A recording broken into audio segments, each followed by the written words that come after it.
quantize it so I can catch the hand clap a little bit before the snare start, so it sounds thicker. Okay. So he was the king of that. Welcome to Pick and Roll Podcast number 10. We took a week off to enjoy the holiday, the beautiful, nice Labor Day. Plenty of barbecue. Wishing the summer adieu. Yeah, it's gone. No. Well, it was like 90 degrees yesterday, though. So. Yeah, it was. But fall is my favorite season. Now, everybody says that fall is their favorite for the clothes. I agree. I rock a lot. Like, to work, I rock V-necks and sweaters and, you know, stuff like that. I like that. I like that a lot, you know, as opposed to shorts and all that. So, as always, you can follow us at Pick and Roll at PAR Podcast. You can also email us at pickandrollpodcast@gmail.com. Visit us at pickandrollpodcast.com. You can see an archive of all of the first 9 shows. Yeah. Ticker tape is falling from, I guess now the ticker tape is going to fall at the end of this show. Well, once we complete it. Yeah. This 10 shows, this is a milestone. It is a milestone. We made this commitment years ago. About 12, well, a long time ago. Yeah. But it's been about 12 weeks, and we've been doing this pretty consistently. And people tell us we're getting pretty good. People like the show. People like the show. People listen to the show. People are responding. I mean, they're not necessarily responding on Twitter or whatever, but we're getting like phone calls. Yeah, we get phone calls. You know, our generation still make phone calls. But subscribe to the channel on YouTube. Subscribe to the channel. Follow us again at Twitter, PAR Podcast, all that good stuff. So today we're going to talk about a couple of things. First thing we're going to talk about is school started this week. So we're going to talk a little bit about school and look at it from a couple of different angles. From the perspective of what the majority, I would say that a lot of people in our audience are parents. And what parents can do to help support schools and support their students in schools. I think that's very important for us to talk. And see, we talk about sports, we talk about hip hop, and we'll get to that in a second, but we also want to make sure that we give food for thought and we give people the opportunity to, think about things in a different way. Right. Let's understand that. I mean, both of us are parents, both of us are fathers, and both of us are members of our community. Like, the things that we talk about, I guess the majority are kind of escapes. We talk about sports, we talk about hip hop, we talk about issues that kind of take us away from the day-to-day reality. But the real, bone and marrow of what we are as the Pick and Roll Podcast is we're 30-something-year-old black men who are involved parents, we're fathers of children, fathers of Rod has a boy and a girl, I have girls. These are the kind of things that are really important. So let's not get things twisted. You know what I'm saying? So and back to school is a time every year where parents get together. Well, we would hopefully they get together and get back to the basics. Yeah, sure. And I'm glad you said that. That's a good thing. It's a real thing for real. We'll also do a little bit of predictions and discussion about the opening of the NFL season. When we hit record, the Packers and the Seahawks had actually played Thursday night and gave us quite the education. Well, nothing that we didn't already kind of know, though. They still legit in a way. So we'll talk about this upcoming week. Much to my fantasy demise. Anyway, go ahead. So we'll talk about the NFL, kind of give an outlay. We got week 1 coming up. We'll talk about some of the games. Lastly, we'll talk about the new album by Young Jeezy, Senior Doll, the Autobiography. And I'm sure we have some interesting thoughts about that. So just, stay tuned. Again, if you have any questions, if you have any thoughts, if you think we're talking crazy or whatever, hit us up. So back to school. School starts in Michigan, or at least in Wayne County. I don't know about anywhere else. Yeah, Flint's back too. Flint's back. I'm talking about the day after Labor Day. Yeah. So a couple of things that are going on that parents need to know about. They're changing the testing structure. There won't be MEP testing in October for grades 3 through 8. That testing is going to be pushed back to the spring. Okay. For juniors taking typically take the Michigan Merit Examination and the ACT. They take that in March, and I believe it's around the same time. I should know this, but I don't quite. But there's been a lot of discussion about the merits of standardized testing and whether or not it's a true scale of a school's effectiveness and things of that nature. And I guess I just want to talk about how we make decisions about schools. A lot of times for, especially inner city families, a lot of it has to do with the other things. From a scholastic perspective, that comes, that's a secondary or tertiary thing. A lot of it has to do with transportation. A lot of it has to do with the relationships that parents get a chance to build with people who are actually in the school. So relationships are extremely important. And saying all that to say, I am a part of the educational community locally. I've been so for a number of years, those of you who know me personally. And I guess I just want to talk to parents very briefly about what important things that they can do this school year to ensure the success of their children. The first thing is to make certain that you do have a relationship with your child's instructor. When I was growing up, that didn't happen. But I'm looking at my own parents. They didn't really talk to my teachers or anything of that nature. It wasn't really like that. They both were working parents, as most of you are. But I think that these days, as things have changed a lot, I think it's very important that they have the outlet to be able to speak to you easily and be in contact with you. But you also take the proactive approach to go in and not only find out. I think a lot of times when parents go into schools, they talk.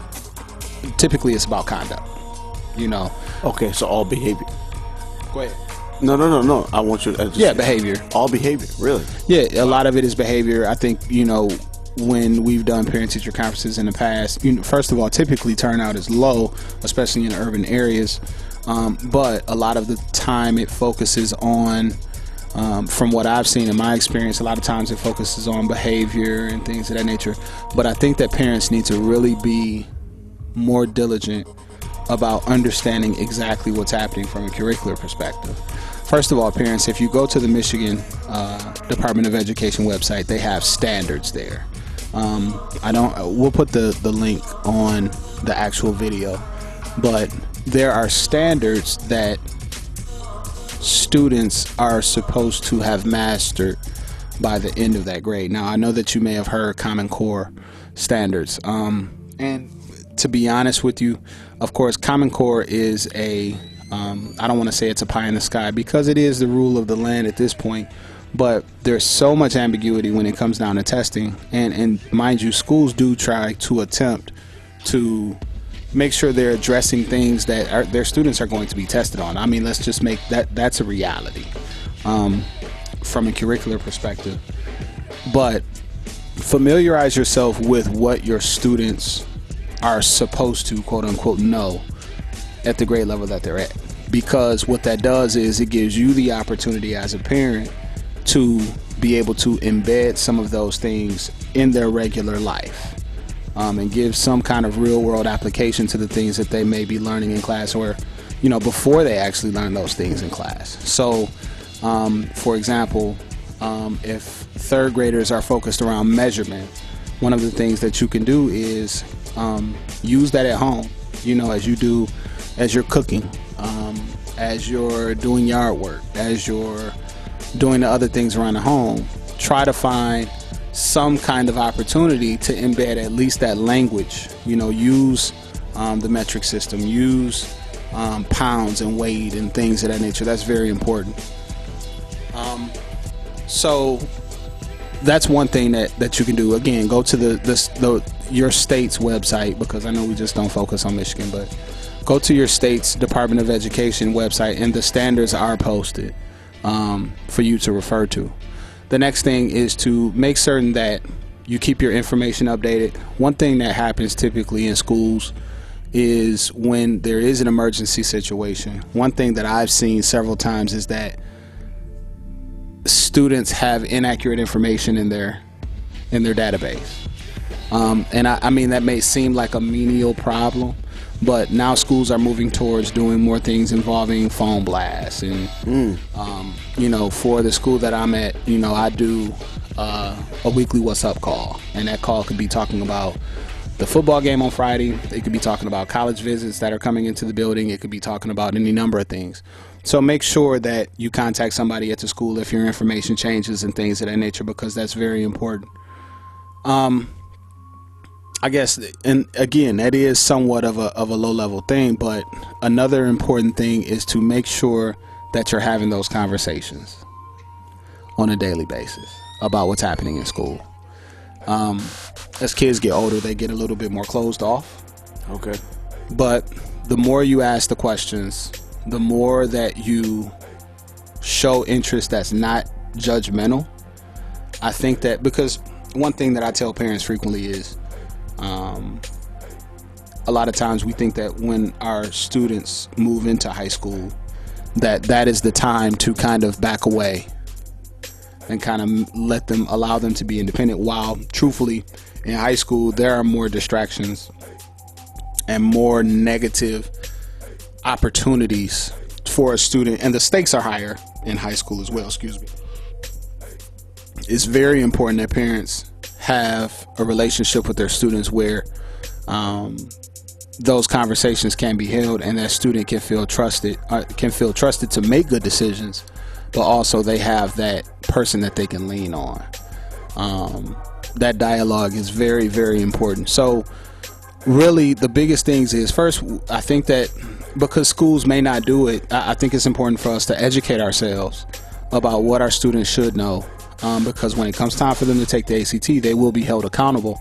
And we all want our students to go to college, and schools want their kids to go to college. But it's one thing to take the ACT and score a certain way, but it's another thing to be able to show true college readiness.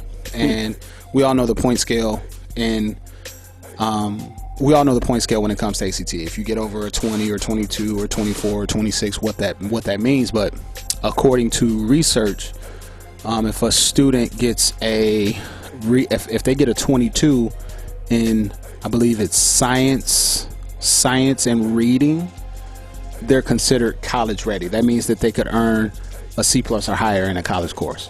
If they get a 22 in science and reading, an 18 in writing, and I believe a 21 in math, that shows that they can be successful at the college level. So the numbers are something like that. I don't have them in front of me, but it's one of those things where take a look at those.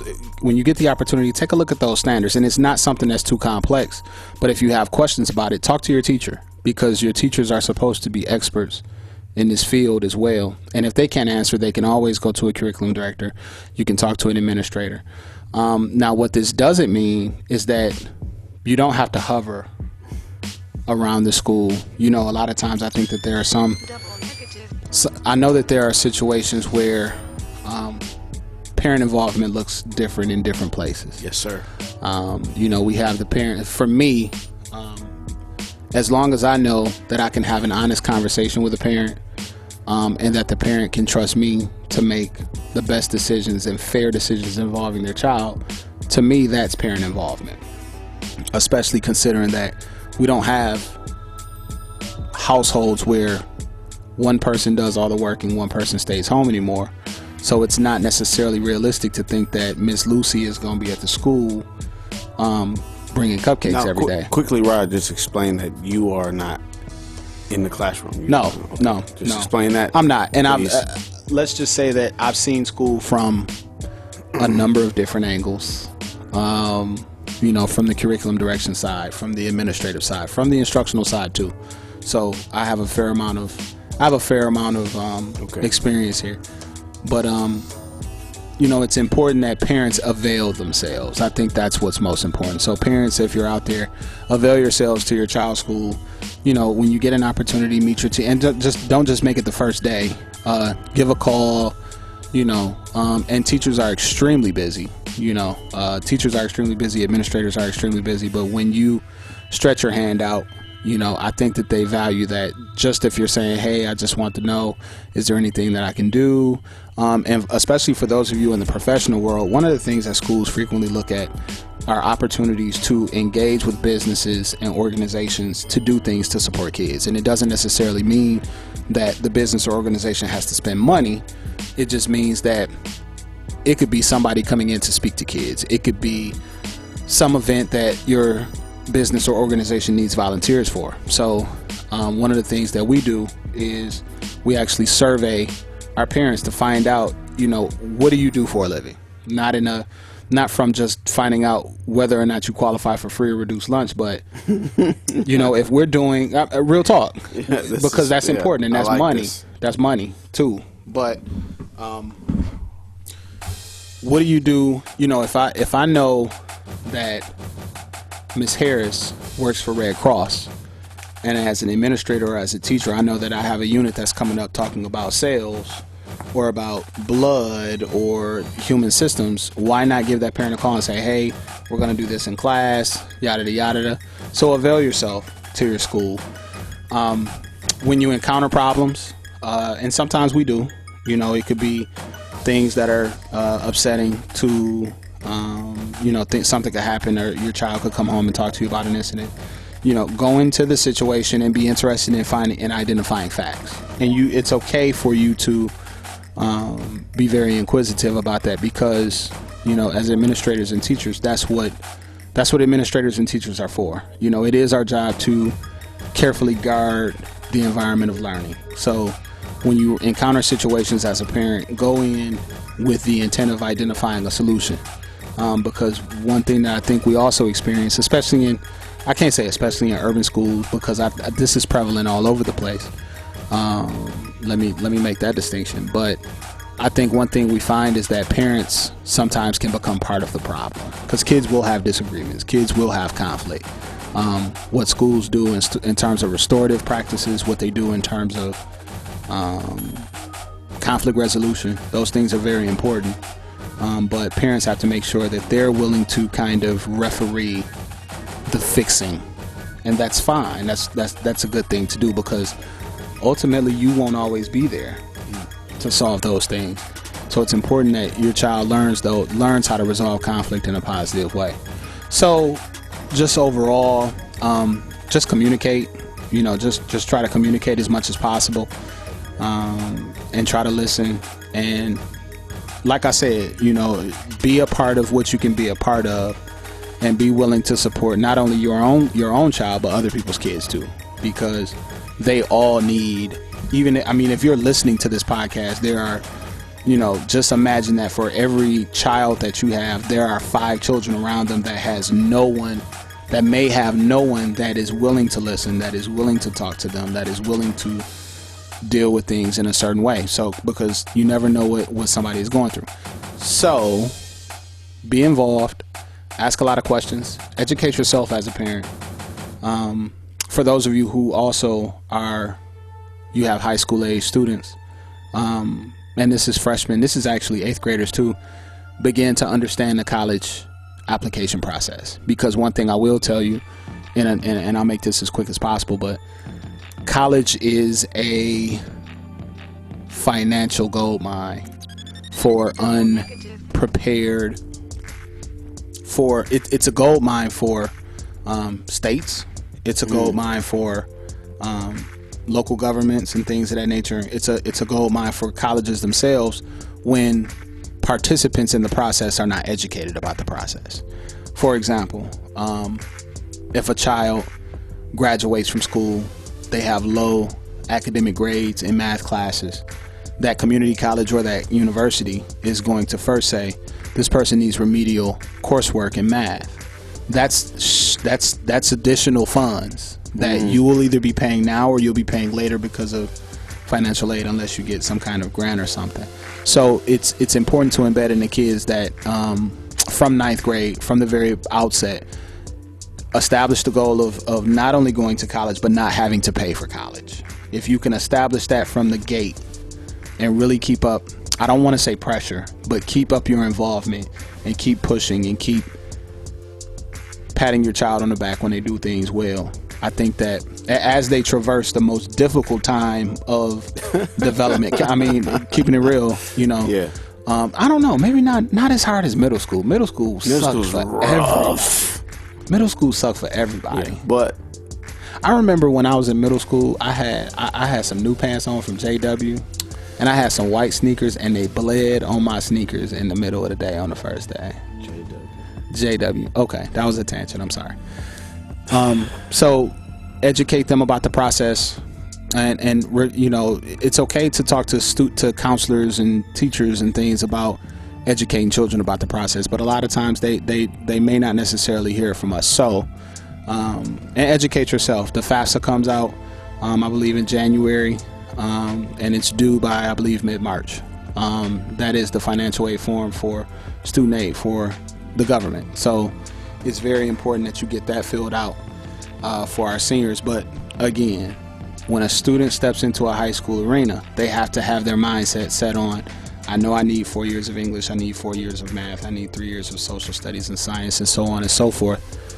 They really have to be focused on doing what needs to be done. So if you have any questions about any of that, please, you know, respond to us, pickandrollpodcast@gmail.com. I want to stop right quick.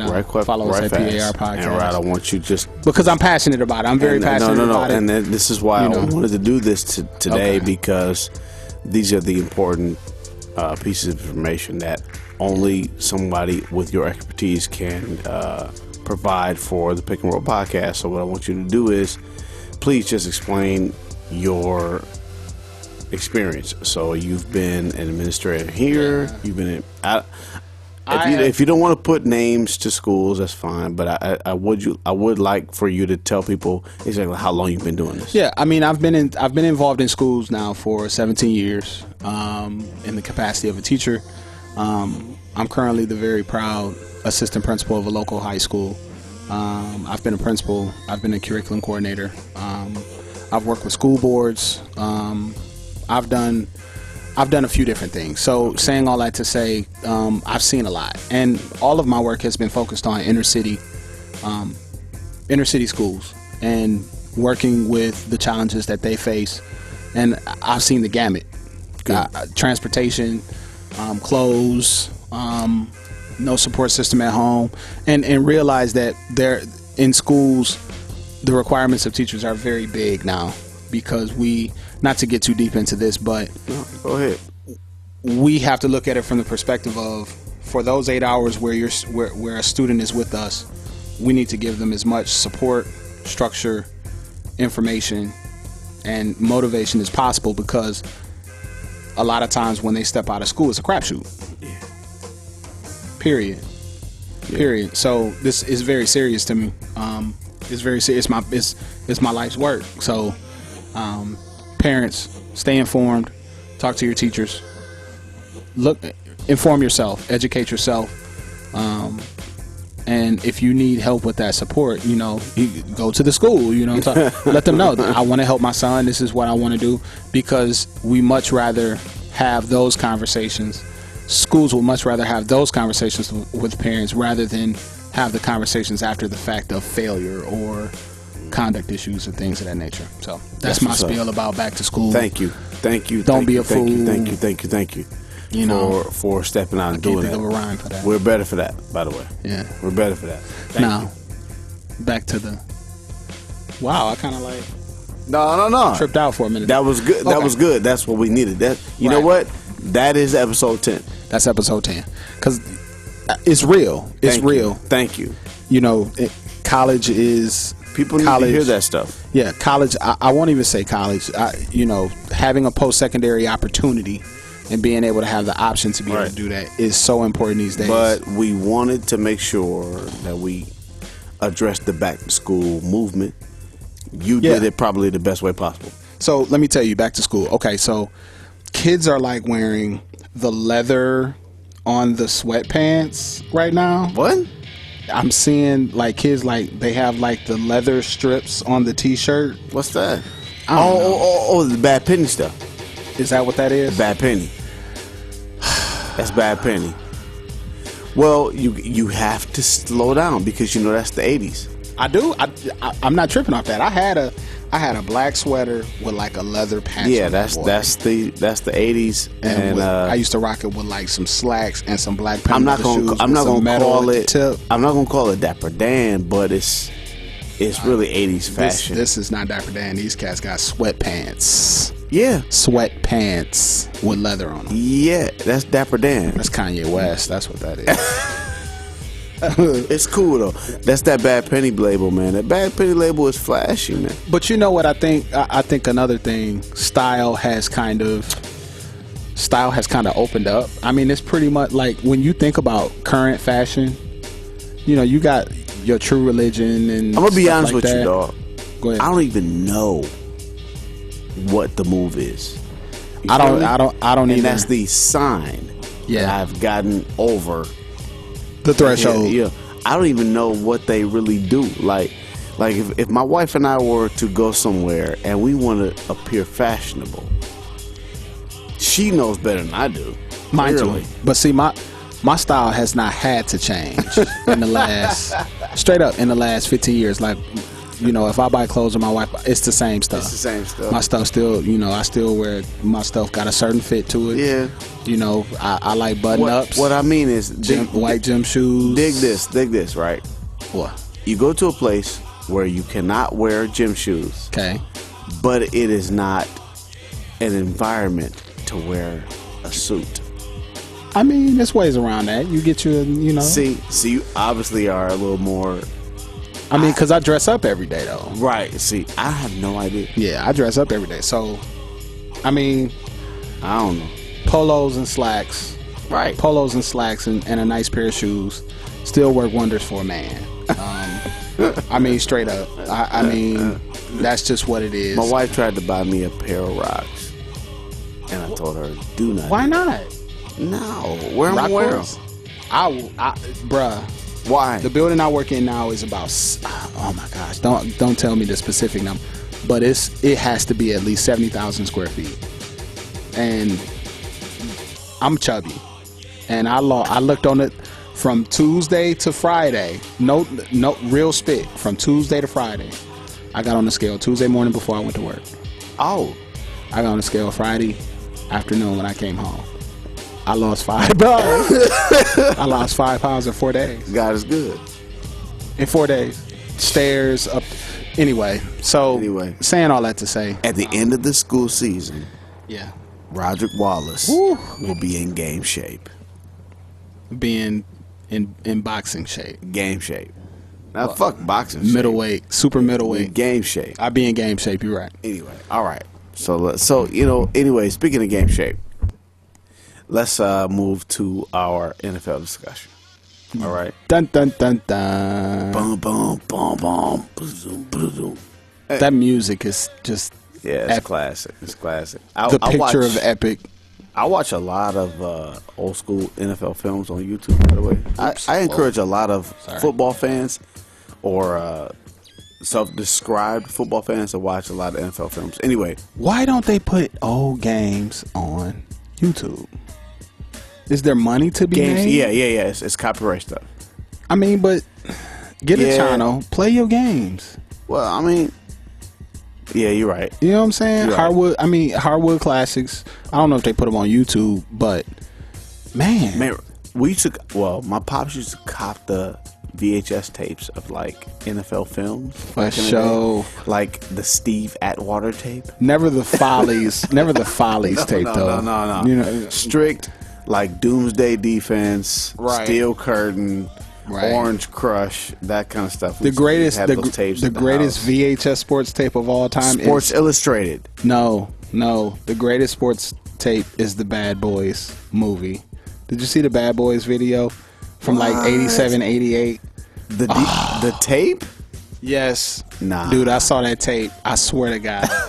Shouts out to Kamisha Dantzler, who now lives in Tennessee. I think she's a doctor. Here you go. Dude, I must have saw that tape like, I swear to God, like 200 times. The Bad Boys, when they lost. Anyway, NFL. Anyway, back to the NFL. So what we wanted to do tonight is frame the league. It's a lot of things going on in the NFL right now. A lot of things. I mean, you can approach it with your typical, hey man, my squad is going to win. My squad is at this point in their progression, or my squad sucks. Or you could do like, there's a fantasy aspect to it. Yeah. Okay. Fantasy football has diminished the fandom, the citywide fandom. I mean, team loyalty. And that's just true. I don't think we can debate that anymore. I mean, I think that was up for some debate maybe some years ago with the invention of fantasy. But it's hard to be a fan. It's hard to be a fan. It's hard to be a fantasy football player and then still be a homer, right? For your squad. But when you're looking at the NFL overall, there's a lot of things involved here, man. What we want to talk about is. Yeah, we want to talk about the Super Bowl prediction because we want to look to the end. We want to talk about who want to make the playoffs, but at the same time, we're talking about we got players being suspended for the clip. We got players being suspended for X amount of games for different issues. I mean, there are a lot of issues involved with NFL versus, corporate versus labor. We got union issues. We got contract issues. We got, it's a lot of things that encapsulate different topics that we usually talk about, just in the NFL. I think the thing that's beautiful, like I would honestly say that basketball is my favorite sport per se. We started this podcast talking about basketball. Period. Yes. But the thing that's beautiful about the NFL is the fact that it's such a small sample size. Okay. And the line between success and mediocrity can come down to very little plays. Very few plays, very few players. Game of inches. It's a game of inches, and I think that's beautiful. But another thing is they play once a week, which leaves us 6 days to build it up, baby. To contemplate, to discuss, to predict. And everybody is an expert. I don't proclaim to be an expert in football. I don't proclaim to be an expert in fantasy football. I've been playing fantasy football. This is, I think, my 10th year. Wow. Yep. My 10th year playing fantasy football. I have never won anything other than the division. I've never won a Super Bowl. And I've been in 2 leagues at least for the last 7 years. I've never won anyway. So take my fantasy football advice moving forward with a grain of salt. So, but like you were saying, the thing that I try to explain to my wife is the thing about the NFL is there are so many storylines. And that is the same story that I remember my mother talking about, my father explaining to her. It is a different scenario every Sunday. It is. And being a fan of one team, has been lessened by fantasy football, as well as getting your NFL news primarily on the nationwide market. So you end up following, the league as a whole. When I watch my watching strategy, so to speak, look at Red Zone. Yeah, that's for example, I go to a place that's local on Sunday afternoons at 1:00, and I watch all the games at the same time. So, and it's funny. Somebody asked me about who my favorite NFL team was a couple days ago. And I couldn't really answer it. I said the Lions, but because I'm guaranteed to watch their game, so to speak. But at the end of the day, I'm a fan of the entire process. Yeah. See, on the field. I was raised as a Raider fan. Oh, is that right? Why? Because my father's from Alabama.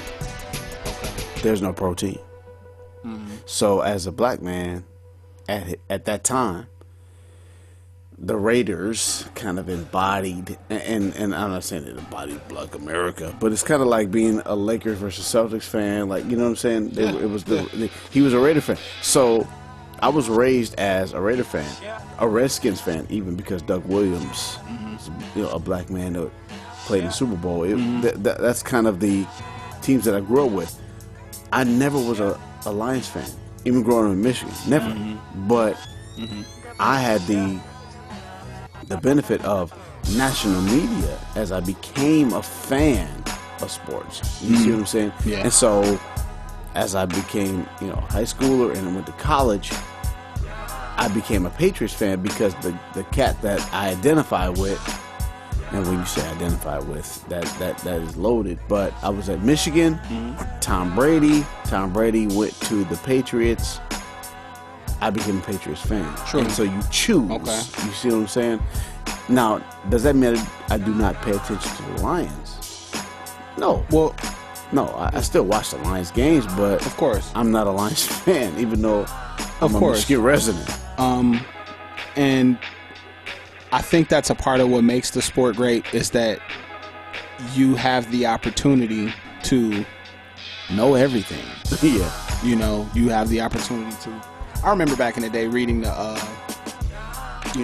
paper on Monday mornings, looking at stats. This was when I was young. Looking at the USA Today. My dad used to bring the USA Today home and look at the USA Today and be able to see all the line numbers and things of that nature. And I wasn't playing any fantasy football or anything back then. But, you know, and the games were extremely limited. You had your CBS game, you had your Fox game, you had a Monday night game. There wasn't even a Sunday night game back in those days. Was there? Not too long ago. Sunday night football is new. Now we got Thursday night games. We got 2 Thursday night games sometimes. We got 2 Monday night games tomorrow. Monday night. Detroit gonna be off the chain that night. I think we got a lot of Tigers game at 4 too. That's gonna be sweet. Yeah. So, saying all that to say, there's so many things that's going on when you look at the storylines that are involved. Again, Seattle bucked Green Bay, and I use the term bucked. I don't know if you know when somebody gets bucked, that means that they just got ran off the field. Green Bay was not prepared for that level of physicality, and that's embarrassing for a Green Bay team. Yeah, it was. I still think Aaron Rodgers is one of the most. I mean, he'll continue to have I think he'll have a great season. I'm concerned about Eddie Lacy. He got hurt. Yeah, he got a concussion. He's on both my fantasy teams. But he was bottled up all night. He's a big boy. He's not big.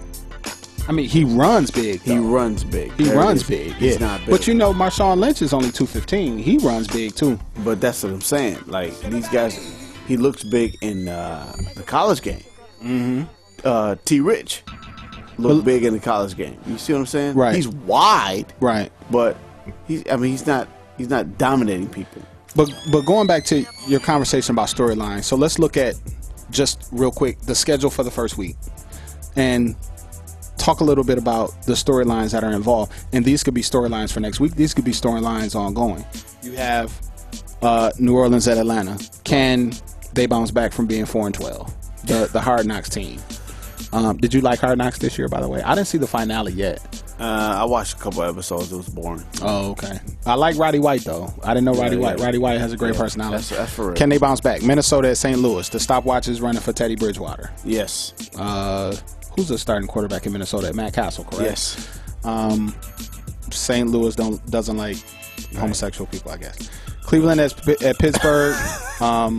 You know, you got Bell and Blunt. They're going to play, even though... Yeah. You know, not for long. They got caught up. Not for long, but the stopwatch is on. The stopwatch is on for Manziel starting in Cleveland. We talked about that last week. That's not last show. I say 6 games. He doesn't look ready though. He's not ready. He can't play. Right. Oakland at the Jets. Is Geno as legit as people are trying to make him out to be, or is it because he's in New York?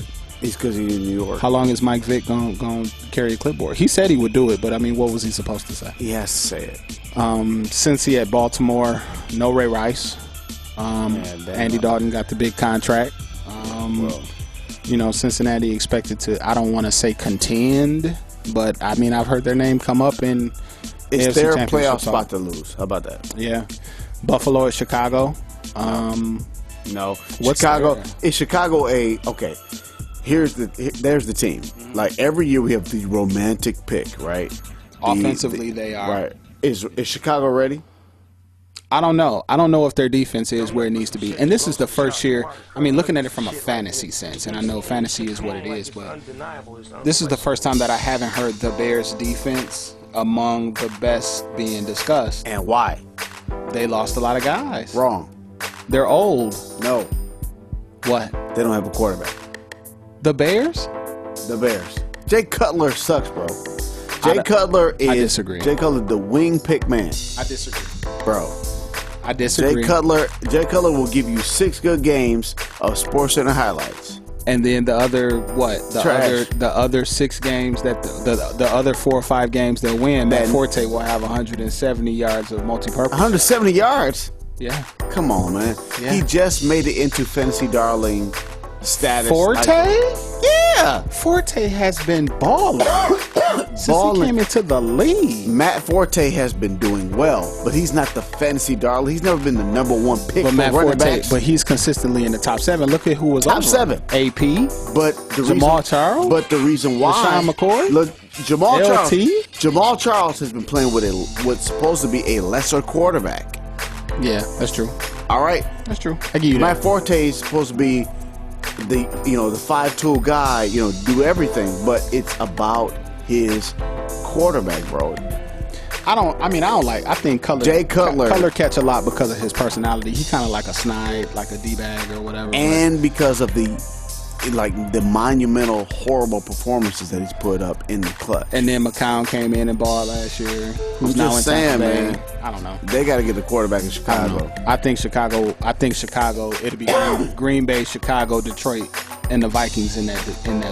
Green Bay, Chicago, Detroit. If Green Bay get it, they just lost like 2 offensive linemen. Green Bay is Green Bay. Yeah, Green Bay will be there. Straight up. For the same reason that you're talking about Jay Cutler, because they have a stunner at quarterback.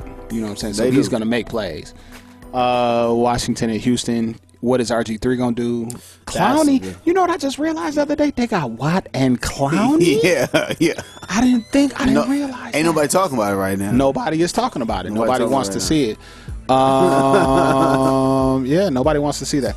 Ryan Fitzpatrick, is he serviceable enough? Is Arian Foster going to be able to stay healthy? Is Hopkins going to be a suitable number 2 to Andre Johnson? Can Andre Johnson have a bounce back?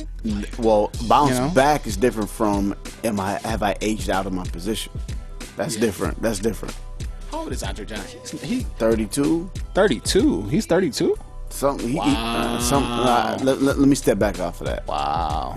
He's not a spring chicken. Shouts out to not doing research while you're doing the show. You know what I'm saying? We're doing who live. Cares? We're doing live.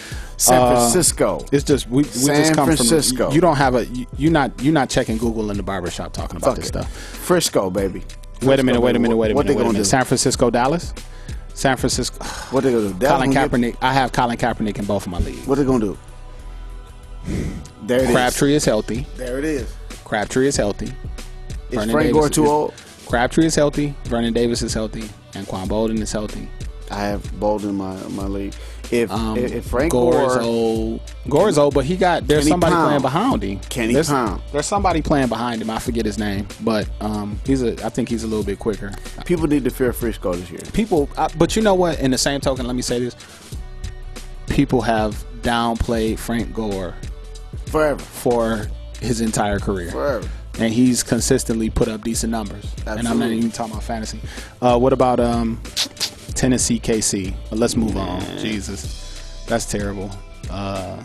Alex Smith getting the big bucks in KC. New England versus the Dolphins. Can't throw a 30-yard out. Can't throw a 20-yard out, maybe.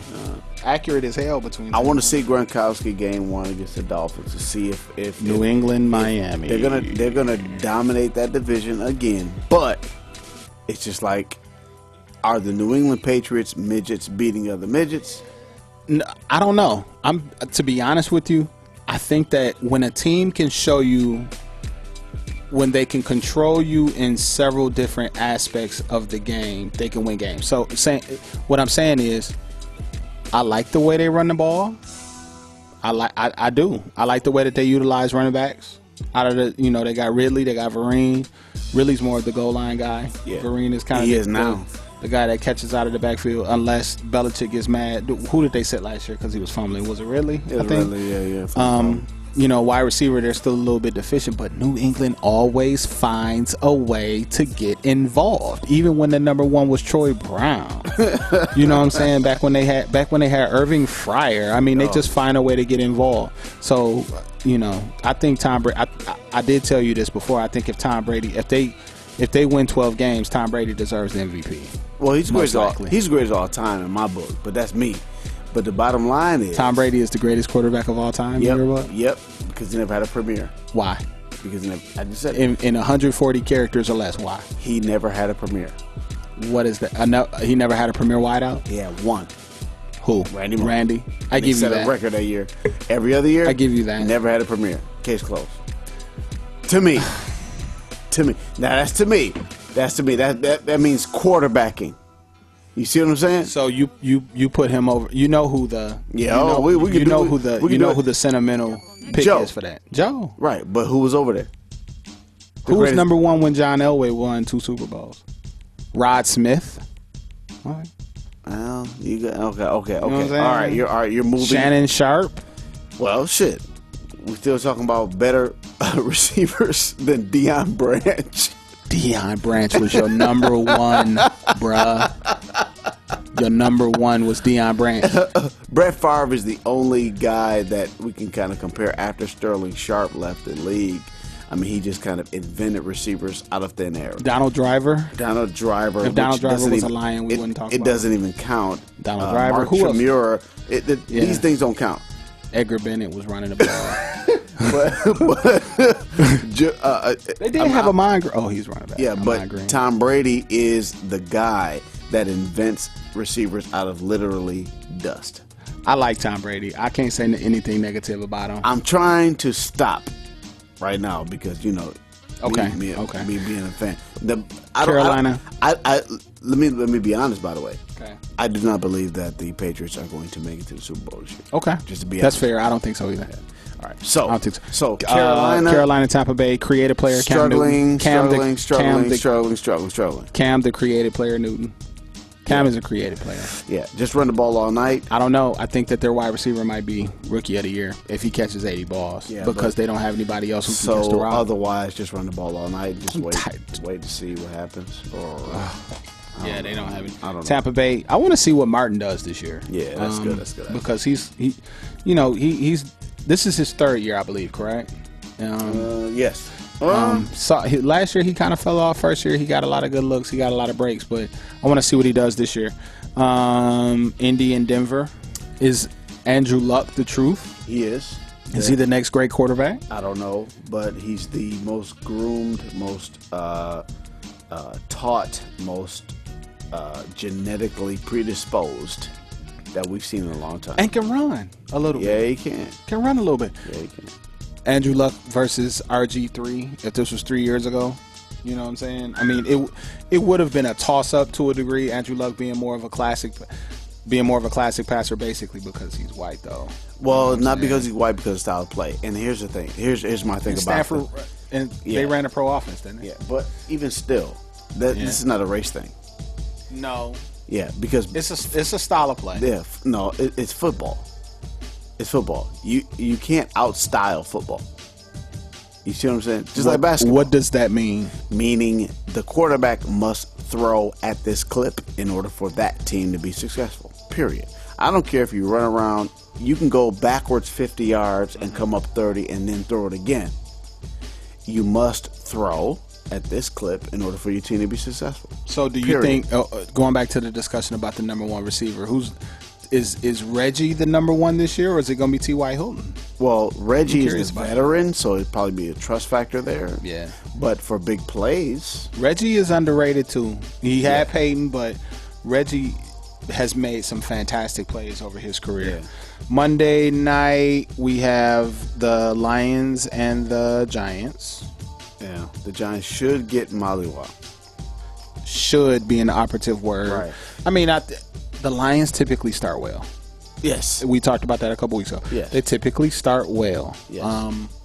I want to see this pecking order involving Pettigrew and is it Ebron or Ebron? Ebron.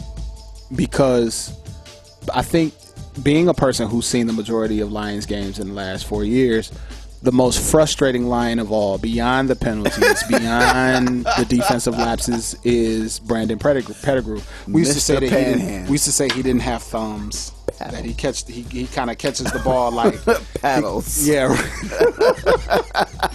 He ping pong paddles for hands.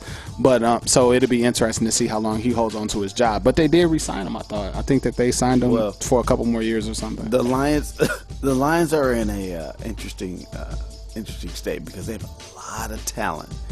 And so everything points to coaching right now, and that's an interesting point for the Lions because usually it was all coaching no talent or all coaching lacking talent. Now it's a whole lot of talent, and we don't know about the coaching. You remember when Furry caught 100 balls for the Lions, dude? What was his first name? I don't know. He was like a reformed safety. Like he had been a safety. He came to the Lions and caught 100 balls and then disappeared from the universe. Mike Furry. Oh my God, that was with. Oh my God, Harrington. Oh, do you remember that? Yeah. Oh my God. Yeah, the Joey Blue Skies. Joey Blue Skies. Joey Blue Skies. Jutting chin. From the old days of a WDFN. And a baloney arm. Gosh. San Diego, Arizona. Ryan Matthews had a good season last year. Kim Phil Rivers. Arizona probably should make this the playoffs team to the next level. Keenan Allen was a rookie. No, second year last year. So he had a big step up that last year. San Diego is one of the most overrated organizations of all time. Why do you say that? Because Phillip Rivers. And because I'm 34. And what does that mean? Phillip Rivers sucks, man. Fuck that guy. Again, it's the Jay Cutler syndrome. You don't like his personality. No. It's numbers two. But here's the thing. It's numbers two. He's in that third tier, dude. 3,700 yards. Dig it. Listen, like 3,700 yards, maybe 33 touchdowns. Maybe I'll put it to you like picks. I'll put it to you real simple.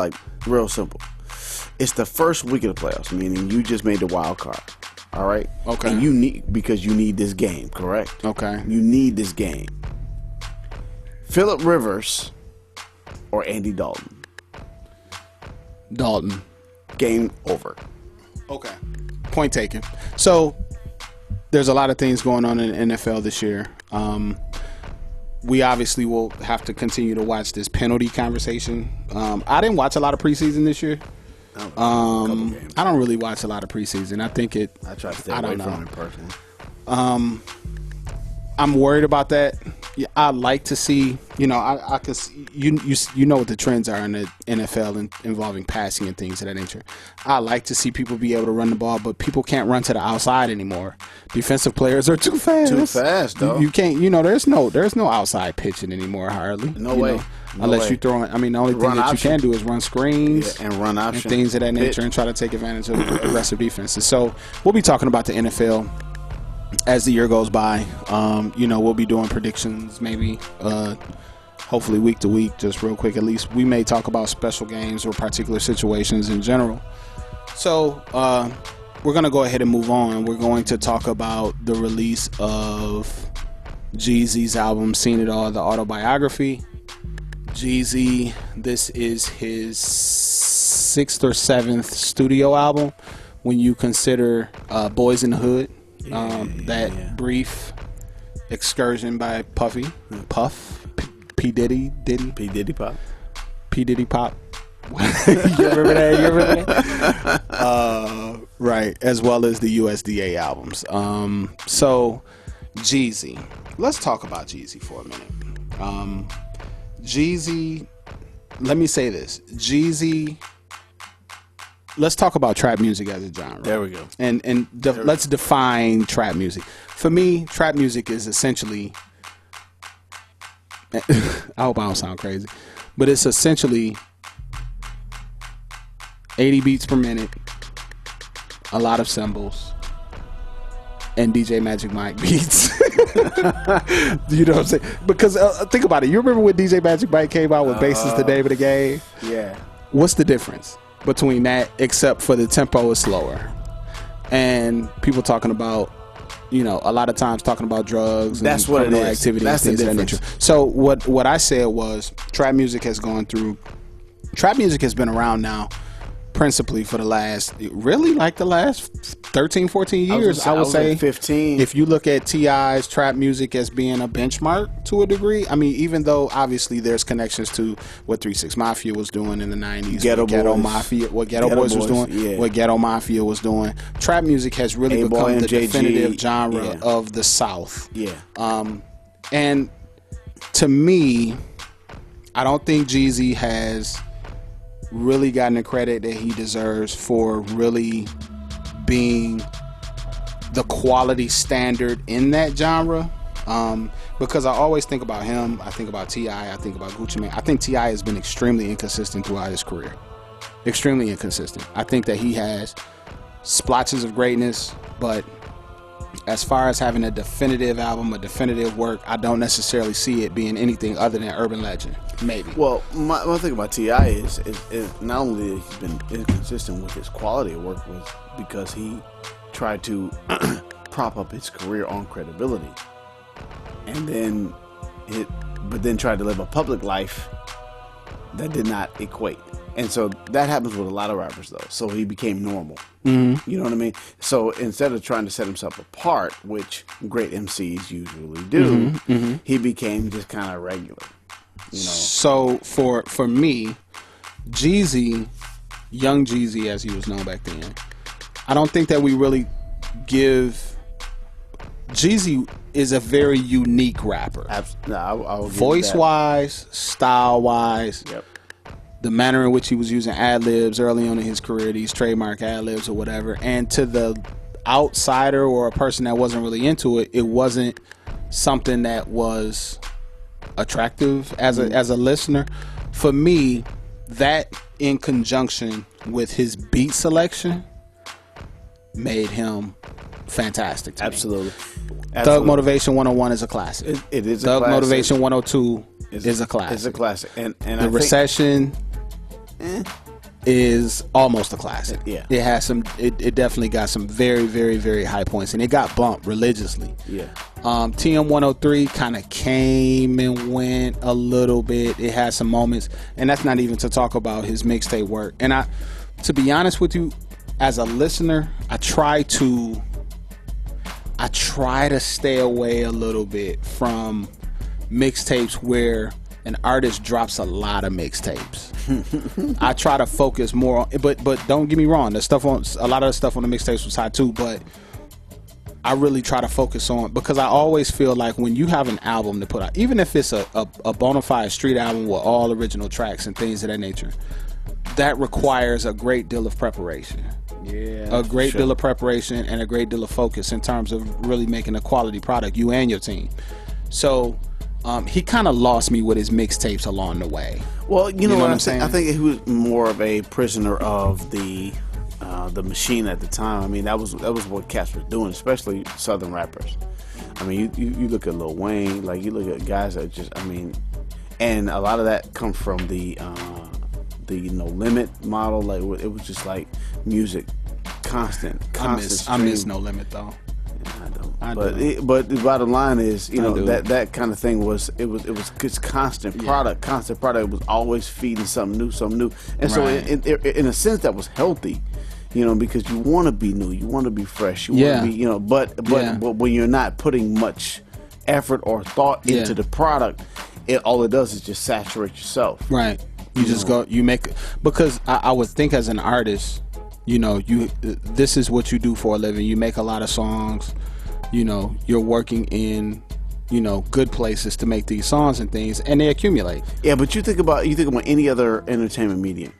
It doesn't happen. Not any other. It doesn't happen. Think about TV, right? Think about the longest running TV show is applauded, right? But a guy that puts out the most songs is saturated.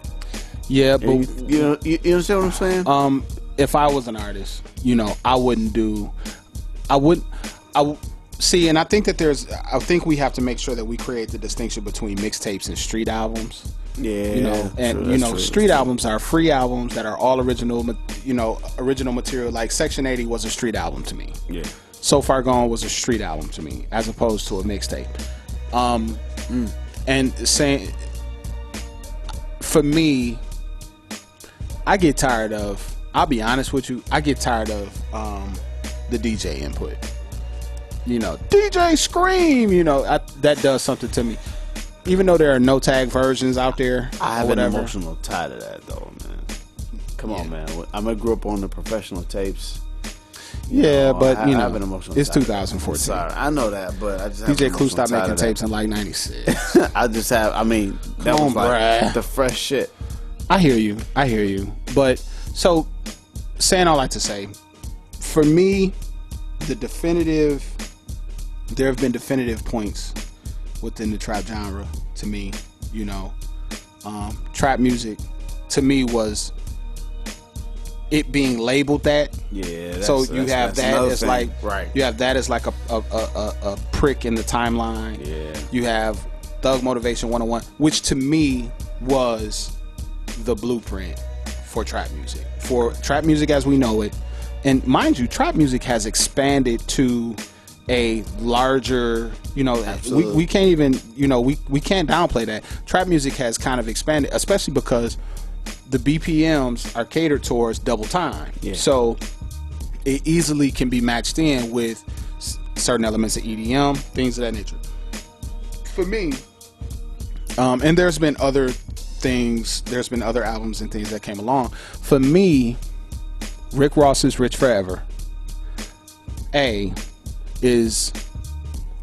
was a watershed moment for me. Okay. Because it was, to me, I'm a fan of Rick Ross's productions. I'm a fan of Rick Ross's music. You know, people say what they want to say about him. They say what they want to say about the depth of his content. But in terms of making the points that he's trying to make and reaching the audience that he's trying to make and making them feel a certain way, I think Rick Ross accomplishes that. Yeah, I've been open about people can criticize Rick Ross for his personal life or whatever they want to do, but inside the studio on the mic, nobody talked that shit better than Rick Ross. Nobody. Period. And I'm not debating it. Without even necessarily giving any direct quotes, I completely agree. So Rich Forever to me was Smoking Purple wants a nigga done spaghetti slurping. These are the kind of things that no other MC is, you know, right. Nobody's gonna say that. He says a lot. He says a lot by saying a little. Yeah. You know what I'm saying? He says a lot by saying a little. So for me, Rich Forever was kind of, to me, it signaled the end, and I'm gonna say why. Okay. Because there was. You know, you now have the advent of, you know, Young Thug coming around and he's picking up a little bit of steam. You had drill music that kind of came in and kind of stepped into that lane from a grimier side than trap music was. But I felt as though trap music met its, and I'm going to say this, trap music met its apex with Rich Forever. Rich Forever was fire. Fire from a, and I love all hip hop music. Right, but hey, it was fire. You know, and I felt like nobody could outdo that. So Jeezy drops this album. Yeah. As hip hop and I think black music begins to look for something new. Yeah, move away from this. You know, you have the down you have the down tempo style that kind of R&B has kind of gotten into. You have the DJ Mustard, which is a little bit more upbeat. You have, you know, drill music is still kind of doing its thing, you know, but trap music has, it's, first of all, it's not necessarily gaining the sales. You look at somebody like Wiz Khalifa, who dropped Black Hollywood a couple weeks ago, which we will not be reviewing whatsoever, but mostly singing, but I think that it's moving towards something new. So you have one of the definitive elements of that genre, Jeezy dropping this new album, and it's trap. I mean, it's definitely, I don't think that he will ever be able to truthfully be that effective at doing anything else. What I think he's trying to do is, and he's not trying to do it, I think what he's doing is, Jeezy feels like he's the official voice of trap music. And so in this album, what I hear him is him trying to assert his authority over the genre. Mm-hmm. And so he chooses a selection of beats that speak to a specific portion of the population, and he speaks over top of those beats in an authoritative voice. And what I mean is not necessarily his tone of voice, but the words that he's choosing. He's instructing the young dogs on how to conduct their business. Mm-hmm. And these are the kind of things that we used to hear, like, when I was 14 and we listened to Big Boy. Mm-hmm. And what it meant to be like a respectable man. Or when when Biggie transformed from, Biggie Smalls to Notorious B.I.G. Yeah, from robbing to instructing crimes. So here's Jeezy, and everybody keeps talking about Jeezy, like he's maturing, his rhyming is improving, and that's true on this album. That's true enough. You can hear the complexity in his rhyme patterns, in his content. Yes. Has definitely matured. True. And he's instructing the young boys. But what I don't think he is necessarily understanding is the genre in which he's spitting is waning in relevance. It is. And that's the point that makes him a niche market. And that's why Jeezy has always been a niche market, and that is why Jeezy will probably always remain a niche market, and that is why T.I. struggled to get out of that niche market, and is why T.I. is more of a cartoon of himself than what he was, because he tried to get out. And that is something that is a problem with, we put so much attention and so much energy behind that South movement. Mm-hmm. And so now the nation sound like the South. So in order to sound like the South, now you don't have a genuine voice. See, we're going into something bigger now. Yeah, it is. Because Cheering is rapping now. So now they sound like cartoon versions of what the South sounded like in 94. Right. One of the things, like I told you earlier, when I was talking to a young person that had gotten involved in music, and he said that he wanted to be the next Boosie.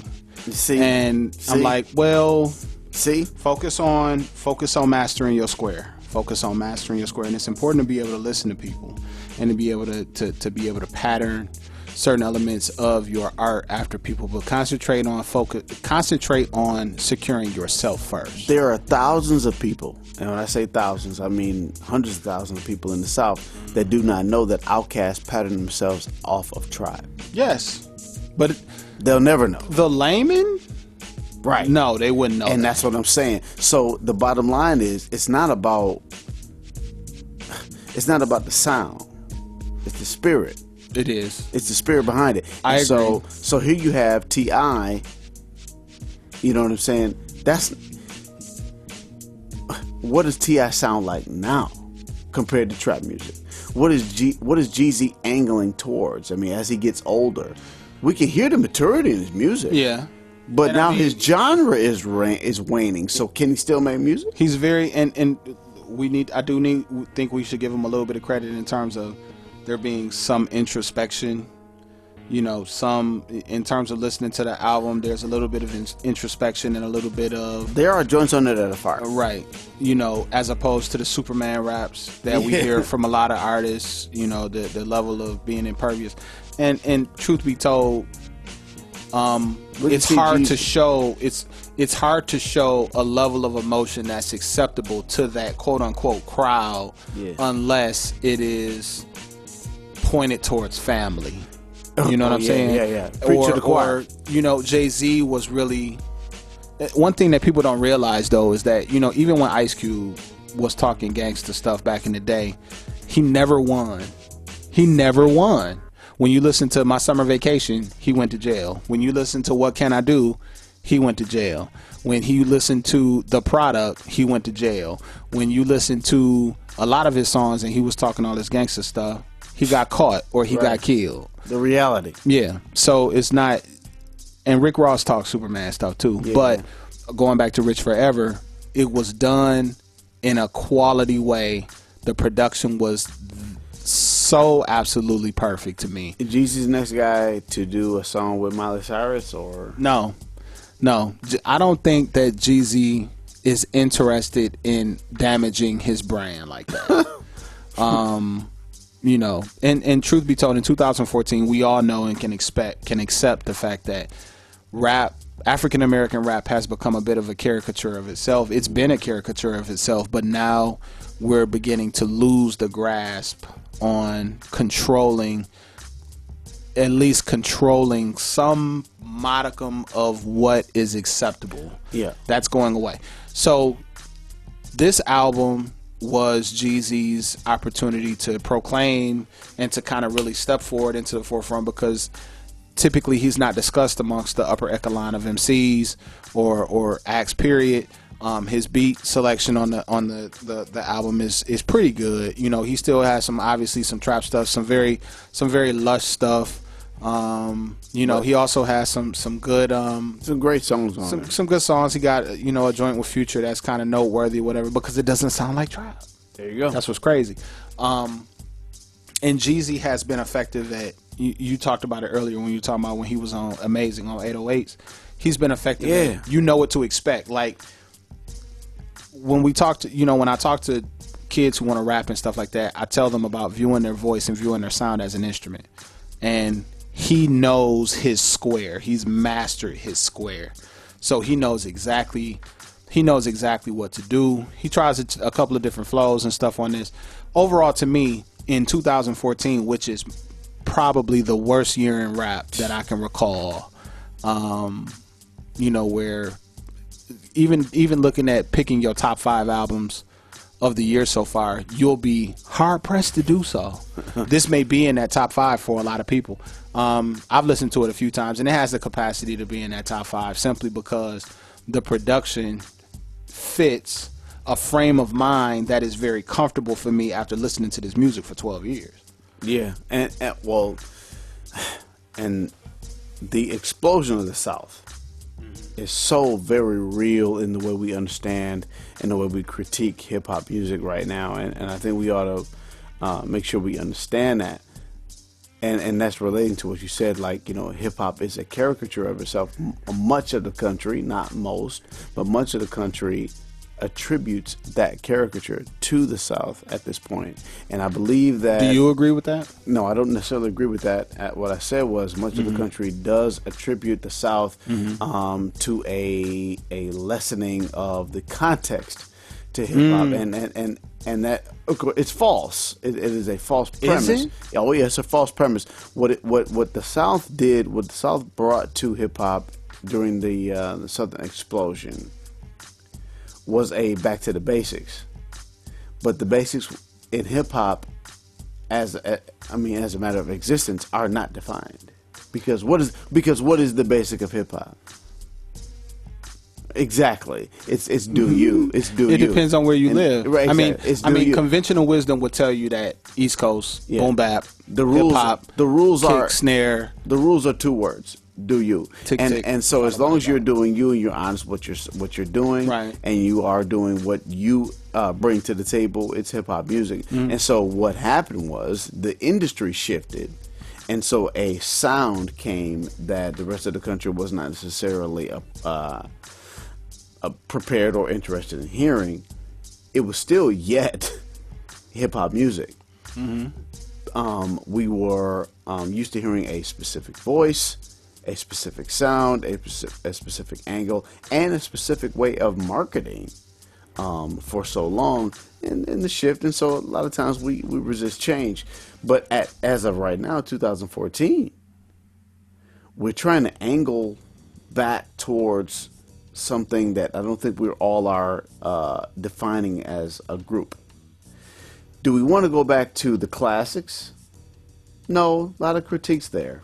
Those times are gone, people. Do we want to go back to... There will never be another Lost Boys. Right. Okay? Do we want to go back to the MTV era? Do we want to go back to Rap City? Do we want to go back to the... And so here's Jeezy standing in that mix where he has cosigns from all over the industry, all over the country. He has intentionally improved his lyrical content. His production choices are top notch. Nasty. And so, but here he stands, but he still stands as the burden bearer for a genre that is probably on its way out. So what do you expect Jeezy to do? You see what I'm saying? And that's the album that you're getting. Yeah, I agree. I agree. And I can't say that it's a bad album. I can't say it at all. You know, and 4. Yeah. I would say it's a solid 4. I would say it's a solid 4 for up to maybe up to not a 4.5. I would say a 4. 4 flat. Because, and I probably need to process it a little bit more, but what I find is, even though he's being a bit introspective and things of that nature, it still is old just because of what it is. You know what I'm saying? It's, you know, because, and I, you know, all respect to, you know, whoever believes in, you know, drug raps and all that, but you can't still be talking about cocaine. Yeah.